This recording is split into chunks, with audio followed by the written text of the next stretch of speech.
ভারতের মধ্যপ্রদেশ রাজ্যে এক দুর্গম পাহাড়ি অঞ্চলের গভীরে লুকিয়ে আছে এক অদ্ভুত ও রহস্যময় গুহা, যার নাম অন্ধকারনাথ গুহা।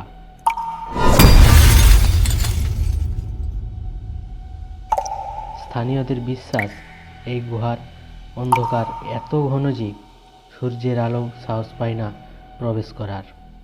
এমনকি দিনের বেলাতেও গুহার মুখের সামনে দাঁড়ালে মনে হয় কেউ বা কিছু আপনার দিকে তাকিয়ে আছে।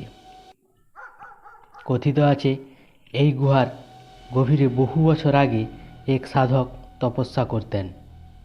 তিনি আলোক পরিত্যাগ করেছিলেন এবং তার ধ্যান এমন শক্তিশালী ছিল যে গুহার ভেতরের অন্ধকার চিরস্থায়ী হয়ে গেছে। আজও অনেকে বলেন, গভীর অন্ধকারে কেউ বা কিছু তাদের ডাকছে। কেউ শুনতে পায় ফিসফিস শব্দ, কেউ দেখে অদ্ভুত ছায়া, কেউ আবার হারিয়ে যায়। আজকের এই ভিডিওতে আমরা জানব অন্ধকারনাথ গুহা অন্ধকারের রহস্য। এই অন্ধকারে যেখানে সময় থেমে যায়, যেখানে প্রতিটি পদক্ষেপে আপনাকে গভীর রহস্যে টেনে নিয়ে যায়। তবে সাবধান, কারণ একবার ভিতরে ঢুকলে ফিরে আসা সহজ নয়। আপনি কি সাহস করবেন? আমরা এখন যাত্রা শুরু করতে যাচ্ছি অন্ধকারনাথ গুহার ভিতরে, যেখানে আলো নয়, শুধুই ভয় এবং রহস্য। ভারতের মধ্যপ্রদেশ রাজ্যের ঘন জঙ্গলে এক দুর্গম পাহাড়ের গভীরে লুকিয়ে আছে এক রহস্যময় গুহা, যার নাম অন্ধকারনাথ গুহা। সূর্যের আলো এই গুহার অন্ধকারে প্রবেশ করতে সাহস পায় না। দিনের বেলাতেও গুহার মুখের সামনে দাঁড়ালে মনে হয় কেউ বা কিছু আপনাকে খুঁজছে। কথিত আছে, বহু বছর আগে এখানে এক সাধক তপস্যা করতেন। তার ধ্যান এমন শক্তিশালী ছিল যে গুহার অন্ধকার চিরস্থায়ী হয়ে গেছে। আজও অনেকে বলে, গভীর অন্ধকারে কেউ বা কিছু ফিসফিস করে ডাকছে।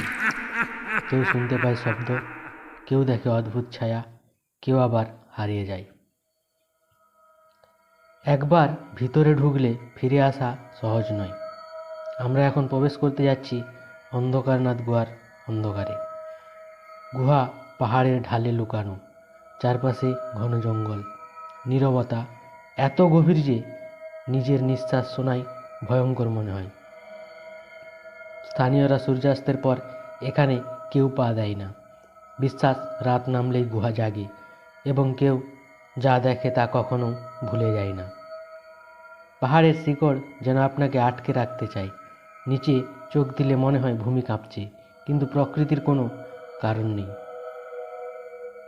গুহার মুখে দাঁড়ালেই মনে হয় বিশাল কোনো মুখ আপনাকে গিলে খেতে চায়।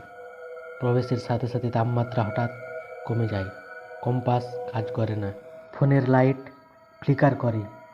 কেউ কেউ দাবি করেন তারা নিজের ছায়া হারিয়েছে, কেউ আবার দেখতে পেয়েছে অদ্ভুত আলো, লাল বা নীল, ভেতরের অন্ধকারে জ্বলছে। গভীরে ঢুকলেই অন্ধকার চোখ নয়, মনকে গ্রাস করে। প্রথমে মনে হয় বাতাসের শব্দ, কিন্তু পরেক্ষণেই বোঝা যায় কেউ বা কিছু আছে। অনেক অভিযাত্রী ফিসফিস শুনেছে, কখনো দূরে, কখনো কাছাকাছি। হঠাৎ টর্চ লাইট বন্ধ হয়ে যায় এবং কেবল অন্ধকারই চারপাশে থাকে। প্রায় 300 বছর আগে এক সাধক এই গুহায় তপস্যা করতেন। তিনি আলোক ত্যাগ করেছিলেন, দিনে দিনে এক অন্ধকারে বসে থাকতেন। স্থানীয়রা বলে, মাঝে মাঝে তার চোখের লাল জ্বলন্ত আলো দেখা যায়। কেউ বলেন তার আত্মা আজও গুহার ভিতরে। যারা গভীরে যায় তারা নাকি অনুভব করে অদৃশ্য চোখ তাদের দিকে তাকাচ্ছে। যারা অনুভূতি ছাড়া গভীরে গিয়েছিল অনেকেই ফিরে আসেনি, দেহ পাওয়া যায়নি, শুধু গুহার ভিতর থেকে অজানা ফিসফিস এবং হঠাৎ কাঁপুনি। কেউ কেউ বলে তারা হঠাৎ গুহার অজানা কক্ষে ঢুকে পড়েছে, যেখানে যাওয়া সম্ভব নয়। বিজ্ঞান বলে সব ভয় মনের খেলা, গ্যাস বা ইকো। কিন্তু সব অভিযাত্রী একই অভিজ্ঞতা বর্ণনা করে। কেউ শব্দ, কেউ অন্ধকার, কেউ ভয়।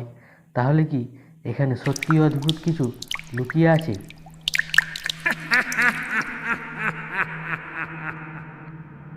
একটি শেষ অভিযান দেখিয়েছে একজন অভিযাত্রী ক্যামেরার দিকে বলেছিল, এখানে কেউ আছে, এবং পরক্ষণেই ভিডিও বন্ধ। অন্ধকারনাথ গুহা সত্যিই অভিশপ্ত, নাকি আমাদের ভয়ই এখানে প্রবেশ করেছে? একবার ঢুকলে ফিরে আসা সহজ নয়। আপনি কি সাহস করবেন এখানে যাওয়ার জন্য? ভিডিওটি ভালো লাগলে একটি লাইক দিন, আর কমেন্টে জানান আপনাদের ভিডিওটি কেমন লাগলো, এবং আরও অজানা কিছু রহস্য জানার জন্য চ্যানেলটি সাবস্ক্রাইব করুন।